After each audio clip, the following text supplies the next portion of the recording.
welcome to the show. My name is Patrice. I'm your host with Chatting with Patrice. Today's guest is Terri Orbuch from Oakland University, the Love Doctor. She's been on the show before, did a great job then. She's going to do a great job today. Thank you. Hi, Dr. Hi, Orbuch. How are you doing? Thanks for having me again. You are quite welcome. So you work at OU. Right, correct. I'm a professor of sociology at Oakland University, and I teach courses in social psychology, interpersonal relationships, and human sexuality. Wow. Now, how long have you been at OU? I've been at OU 17 years. The time has flown by. 17 years? 17 years. Teaching the same courses? Well, they change, Okay. and I am actually going to teach a new course this term, the internship program.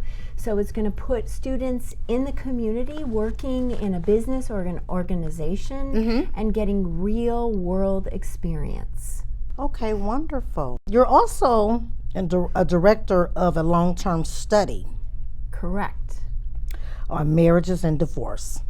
Correct. I have been following the same 373 couples now for over 30 years. Wow. The project is funded by the National Institutes of Health. And all the couples got married in 1986, but we continue to follow the divorced individuals. So 46% of the couples divorced over the 30 years. I like to say now that I've been following 746 individuals, about a half of whom are still married to that same spouse that they got married to in 1986, and about a half of whom are no longer married to that same spouse. Wow.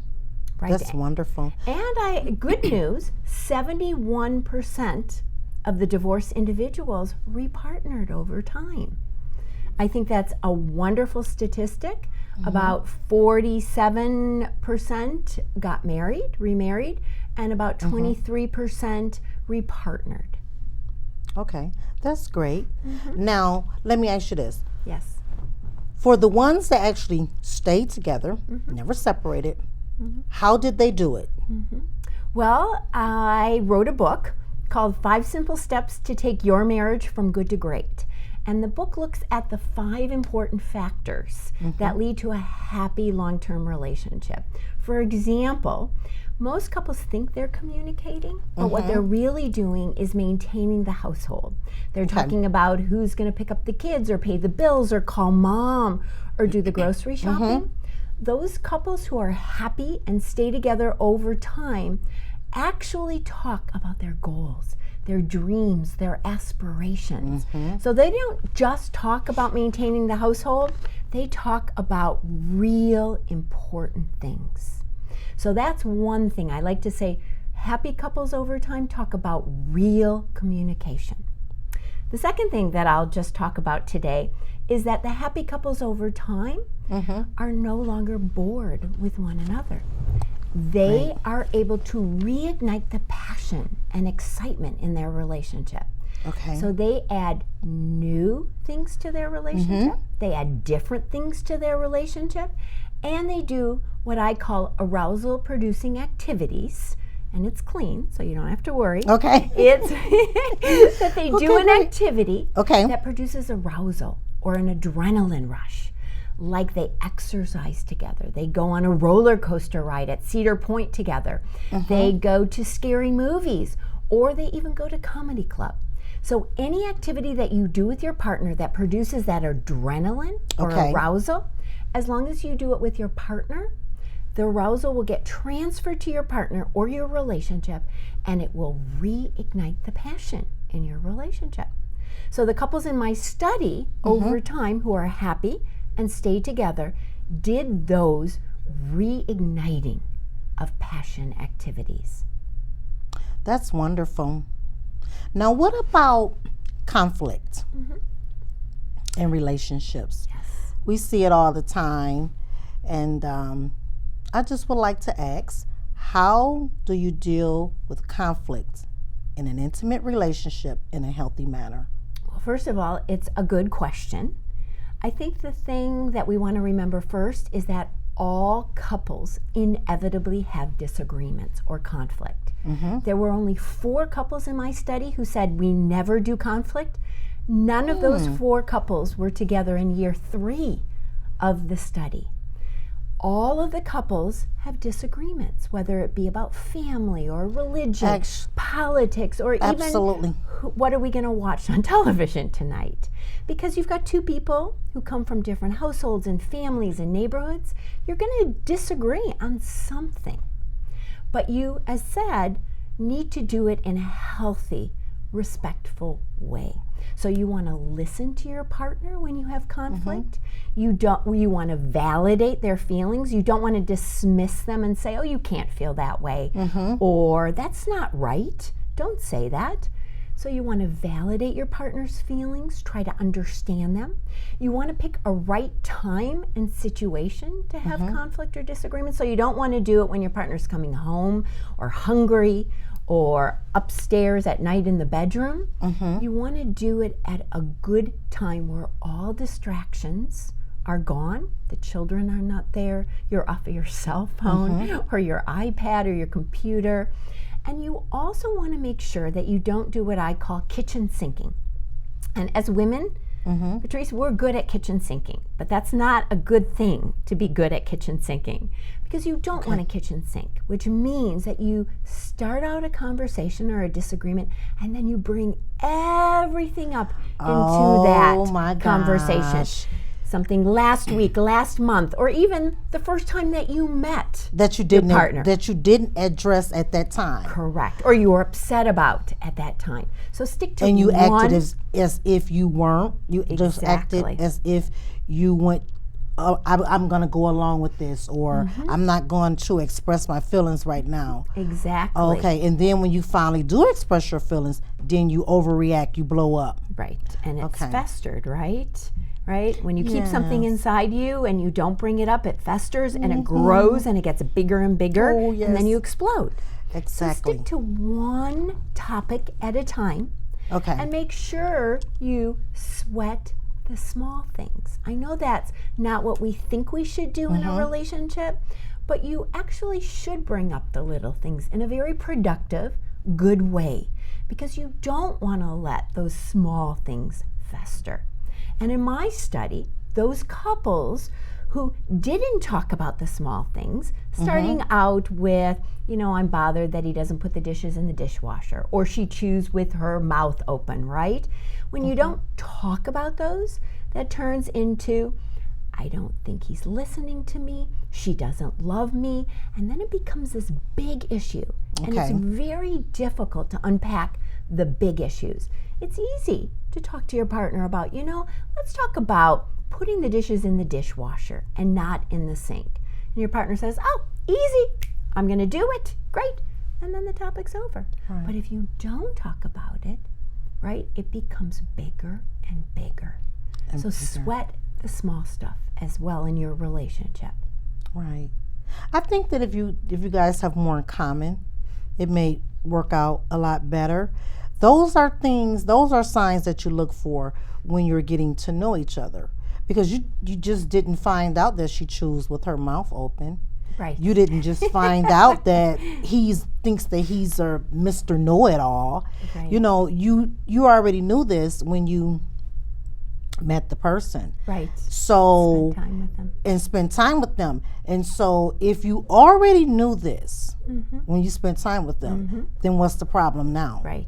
Because if you didn't want somebody that did that, or if you didn't want that type of guy that thought that he knew it all, or someone that the lady chews with her mouth open or whatever, at that time, you could have said, okay, well, that's one thing I don't like. Okay, then that's one thing about him. Because people are made up of both good and bad. Nobody is true. all bad. Perfect. And that's right. It's nobody's perfect. But I think what happens, Patrice, at the beginning of a relationship is that you are blind. You don't see your partner's faults because we're in what we call that passionate love stage, where we don't see our partner for who they really are. So we don't see their faults. And over time, as the passion declines, and it declines in all romantic relationships, we begin to see their faults. Okay. You have a new book out, I do. Finding Love Again. Correct. It is on the divorced individuals over time. And what are the factors that predicted who would find love again after divorce or after a long-term relationship breakup? Great. What heals a broken heart? Well, first, I think most importantly is that you need to let go of the emotional baggage. And we talked about this as well. Yes. What I found in my study is that those divorced individuals who are able to say, I don't feel much of anything toward my ex, I don't feel strongly negative or positive, were able to let go of the past and move forward and heal a broken heart. If you're still angry, if you're still really pining away for your ex, then you really can't let go of those strong feelings and you can't move forward and find someone new. Okay. What if you're unconsciously doing it? Well, I think a lot of people are not aware that they have those strong emotions. So there are several things that you can do to let go of those strong emotions. You can exercise. You can write a letter to your ex, everything that you feel about that person, but then don't send the letter. Don't send the letter. That's perfect. Okay, so just put it away or keep it on your computer. This exercise is for you as an individual, not to get that person back. You can journal.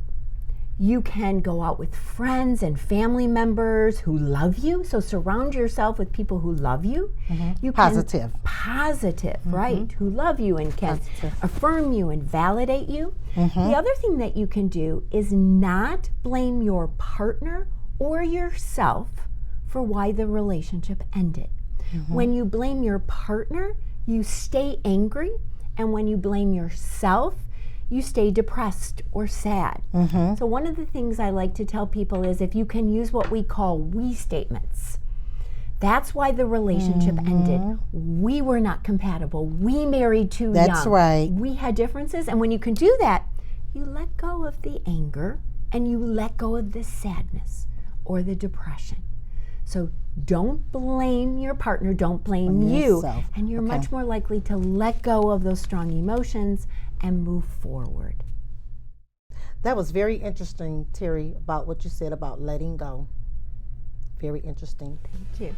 Welcome. Okay, we have to take a break. We'll be back. How can I help my daughter with her reading? Searching for help with Dachshund reading. No. Let me try. Sarah's bright, but when she's reading, she has trouble sounding out words. Playing world music. What? I give up. Wait, I was trying to show you how Sarah feels every day. Frustrating, isn't it? Redirecting to understood.org. Join parents and experts at understood.org, a free online resource about learning and attention issues to help your child thrive.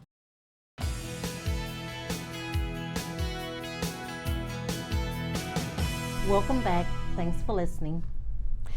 In your new book, Finding Love Again, on page 79, you write, moving forward, once you let go of past hurts, you will open yourself up to experience fresh, new, and positive emotions with a new love partner in your life. How do you know if you're emotionally ready to move on and ready to love someone again? Absolutely. I like that. Yeah, thank you. I'm glad you liked that. And really, that's what we were talking about in the first segment. Once you're able to let go of your emotional baggage that's connected to a previous relationship and your partner, then you are ready to move forward. You will be fully present and you will be aware of the people who might be good or better for you in a new relationship. So you need to do that in order to be fully present and aware in a new relationship. Okay, fully present and aware in a new relationship. Yes. Because I did speak about this earlier today. We have an unconscious mind, which I'm sure you know about that.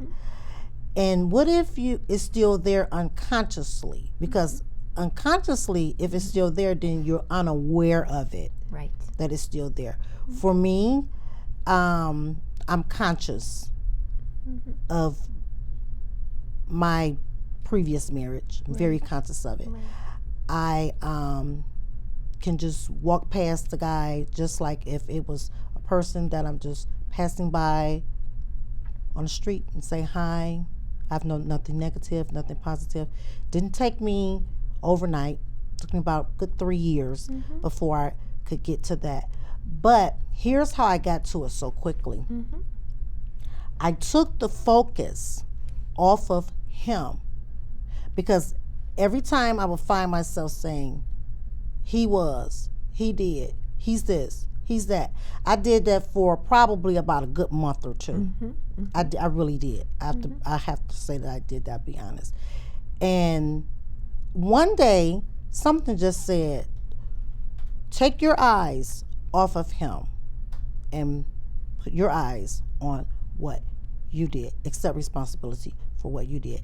And at that very moment when I did that, I will never forget. I was sitting on my back porch and I was reading a book by Renee Brown. And I thought, wow, it wasn't even about divorce. It wasn't even about any of that. Right. But I was in my own quiet space and it just came to my mind. And I kind of thought, wow, where did that come from? I immediately closed the book and I began to write myself a letter. And I began to write down the things that I felt that I had done that was wrong, so that I could clean those things up. Just even if I never be in another relationship, never be in another marriage, then okay, but still as a person, myself, I wanted to be better. Well, I think knowing yourself is key to having a happy, healthy relationship. And the first 4 chapters in my book, Finding Love Again, are all about you. I see that. And so even if you're not partnered, the first 4 steps, the first 4 chapters are all about you. And like you said, Patrice, getting to know yourself. What are my expectations is all step 1. Step 2 are what are my emotions connected to the past and wanting a relationship. Step 3 is all about who am I? What are my key life values? And once I know my key life values and what's important to me in my life, like you said, then I can find someone who is similar in those key life values. Because it's similarity in those key life values, like the importance of religion or family, the importance or role of health or fitness. Those are key life values. And when you prioritize those and know those, it's similarity with a partner who has those same key life values that will predict whether you will stay together and happy over time. And the 4th chapter, all about you, are what are my behaviors? What are my habits? What do I do every day? Do I need to change some of those? How do I respond? How do I respond? React? Absolutely. Am I overreacting? Am I responding when I don't need to be responding? Right. How do I handle conflict? How do I handle stress? How do I handle stress? And it's only after you know yourself, like you said, Patrice, those 4 ways, that then the 5th step is, now, okay, I know myself, I know my needs, my wants, my values. Now, where do I find a partner to have a relationship with? So you need to go to the 5th step in order to then find someone new. But I like what you said completely, knowing yourself, liking yourself, being more confident. If you don't know your needs and wants in a relationship, your partner can't meet them because you can't tell your partner. Right. You need to tell your partner so he or she can meet those needs. So then in chapter 5, where do you find someone? There are 3 really good ways. Number 1 is do what I call join an activity that meets regularly. Okay. So you want to join a group. It can be a book club, it can be a religious group, it can be an athletic intramural team, a wine appreciation club, a group that meets regularly. Okay. Because what we know is what we call the mere, M-E-R-E, exposure effect. Mere contact with someone regularly, time and time again, seeing someone, will increase liking. So if you go to an activity that meets regularly and you see someone there, you don't even have to talk to them, Patrice. Just seeing them, having contact with them will increase liking. And when you increase liking, you're much more comfortable to then go up to them and say, "Hi, my name is Patrice. How do you like this club?" Or "How long have you been coming?" And there starts the interaction, meeting, and perhaps a relationship. But you're saying go up to the person? After a while, Ooh, after you could have never do had that. contact. Oh, I could never. But it's so easy. You can even say, "Did you read the book that guy is talking about?" Or "How long have you been here?" That's all you have to do. You don't even have to ask a personal question. So join an activity that meets regularly is the number one way that people meet new partners. Number two is online dating. And I know everyone says, "Oh no," but it is very successful and it is very positive. Okay. Because you can increase the pool of eligibles. You can do it at any time of the day or night. You can have your friend there helping you write your profile, chat with someone. And as long as you abide by safety rules, like don't give out your personal information, don't give money ever online, right? Go meet that person, face to face, but then you drive yourself there and back. Exactly. Right? So as long as you abide by some safety rules, it is very successful in meeting someone new. And the third way is being fixed up.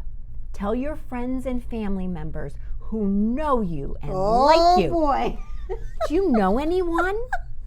And They believe wouldn't me, be able to. They wouldn't be able to fix me up with anyone. well, some friend out there knows you. And you know what? You might have to go out on a lot of bad blind dates, but lo and behold, you will, after the 10th or 20th or even 50th, meet somebody that a friend said, "You know what? You have this in common, and they have this in common. You might meet and like one another."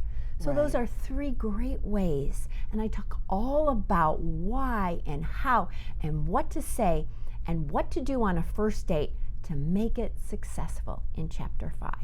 Okay. First date to make it successful in Chapter 5. Because first dates are so important, by the way, they are Patrice. first impression. They First set impression. relationships in motion. Yes. You have to put your best self out there on your first dates. I tell people even to plan ahead, what you're going to wear, what you're going to say, practice some questions in your head, and don't only talk about yourself.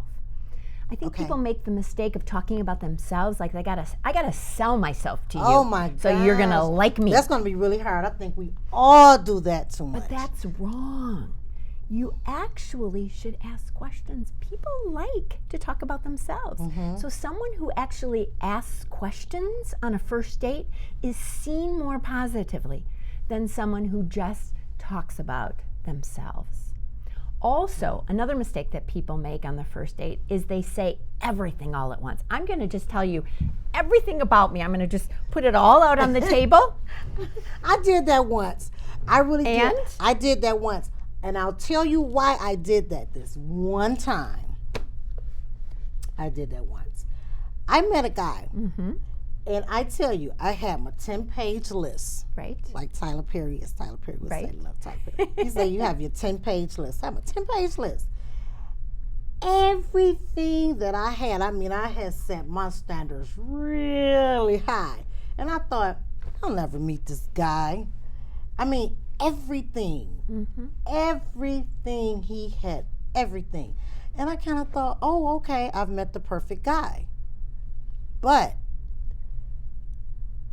his work, his career, even the career that he was in, that was on my list. Right. Then I came to find out that the career that he's in, it takes up a bunch of his time. Right. So he's not available a lot. Right. And that's not good for me. Right. You want someone who's going to spend I want time someone with you and make that's- you a yes, priority. Yes. Well, I don't think you should But I still share- respect. I still respect because here it is.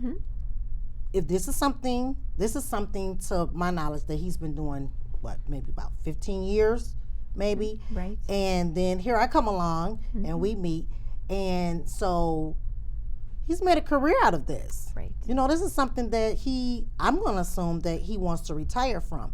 So I have to still look at that as, okay, well, I just can't just pop up and say, okay, you need to stop working so much and you need, because I tried that. Right. I did Doesn't not work. get back a positive response. Well, we can't change someone else. We can't change them. But compromise is needed. I talk about 15 qualities that you can have or want in a partner. You can't have 10 pages, only 15. And if you can meet 12 out of the 15, you're good. You should go out on a second date. So Right. I would say that it depends on whether or not that was one of 12, or if you had 12 qualities when you met this man that were on your list. I'm telling you, it was all of them, even down to the career. But then I thought, okay, well, the career takes up a lot of time. But then I had to go back to myself and say, but this is what you asked for. Right. See, you didn't think of the career that was going to take a lot of time and this, that, and other. And so, but we're still friends right now today. We're still friends and we still see each other. And I mean, you know, I'm busy, he's busy. Right. And, you know. Yeah, and if first dates don't work, you can always meet a good friend. And as I tell clients and students, you know, that person may know somebody. You have this person as a friend, and they may have a friend for you. So I don't think you ever want to burn bridges on a first date. Or when you go into a first date, remember, I might just meet a nice friend like you did. But don't disclose everything. Because if you disclose everything on a first date, that person runs. It's too overwhelming. It's too overwhelming. It's like a book. That is Think of so a true. book, That's so right? true. You It is read overwhelming. the book chapter by chapter by so on the chapter. first date, give that person one chapter. And on the next date, give them another chapter. So they want to come back and learn more and more. about you.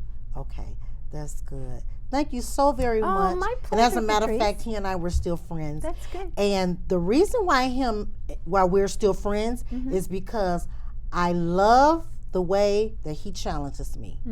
Right? That's good. I love it. I really do. I love the challenge. And so I used to run from challenge. Right. Run. I was like, no. I just want you to let me do this. Let me. Right. And so, and he don't, and I like that. So I now really you do. know that you can grow by being challenged. Exactly. And we all want to grow and mature over time. That's right. Thank you so very much, Dr. My Orbuch, pleasure. for coming on Thank the you. show again. Very interesting. And I love your book, by the way. And you're giving me this book. Yes, I'm so I am happy giving to it to receive you. it. I'm And if happy to viewers receive it. would like the book, it's on Amazon, Finding Love Again. And Finding you can Love Again. also find it on my website, which is Dr. Terri, DrTerri, thelovedoctor.com. So that's all one word, Dr. Terri, thelovedoctor.com. And I'm at Oakland University in the Department of Sociology as well. Great. Thanks for watching, everybody. Until the next time.